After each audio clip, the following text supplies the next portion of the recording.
বাঙালির ১২ মাসে ১৩ পার্বণ, আর এই ১৩ পার্বণের মধ্যে উল্লেখযোগ্য পৌষ সংক্রান্তি। আর পৌষ সংক্রান্তি মানেই জমিয়ে পিঠে পুলি খাওয়ার দিন। পিঠে পুলি, পাটিসাপটা, পায়েস খেতে কে না ভালোবাসে। পৌষ সংক্রান্তির দিন পিঠে পুলি পায়েসের চাহিদা বেড়ে যায়। সংশ্লিষ্ট জিনিসগুলি তৈরি হয় চালের গুঁড়ো দিয়ে।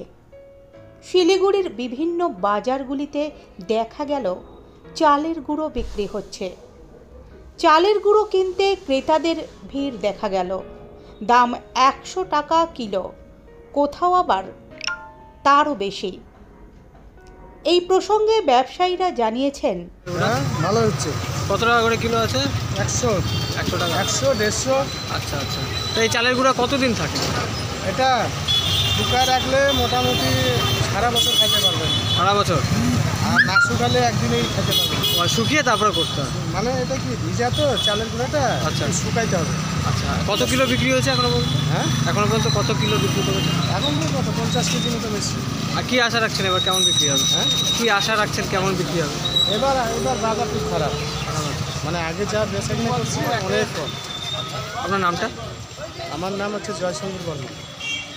পাশাপাশি বিভিন্ন মিষ্টির দোকানগুলোতেও দেখা গেল পাটিসাপটা, খোয়া ক্ষীর, মালপোয়া, রসমালাই সহ বিভিন্ন মিষ্টান্ন উপকরণ বিক্রি হচ্ছে পৌষ সংক্রান্তি উপলক্ষে। পৌষ সংক্রান্তিতে স্বাভাবিকভাবেই চাহিদা বেশি রয়েছে পাটিসাপটা, রসমালাই, মালপোয়ার। সকলেই শীতের মৌসুমে পৌষ সংক্রান্তি তিথিতে পিঠের স্বাদ নিতে মশগুল।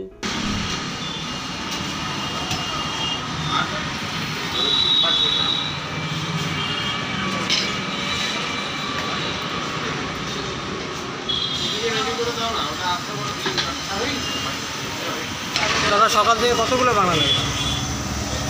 ঘরে বানানো হচ্ছে না, বিক্রি হচ্ছে। কতগুলো বানিয়েছেন? তো 400-500 তো হবে। 400-500। কেমন বিক্রি হচ্ছে? বিক্রি হচ্ছে। বিক্রি হচ্ছে? তা এই বানানোটা কতক্ষণ চলবে? কতক্ষণ বানাবেন? আর এটা চলবে রাত্রে 10টা পর্যন্ত, 11টা।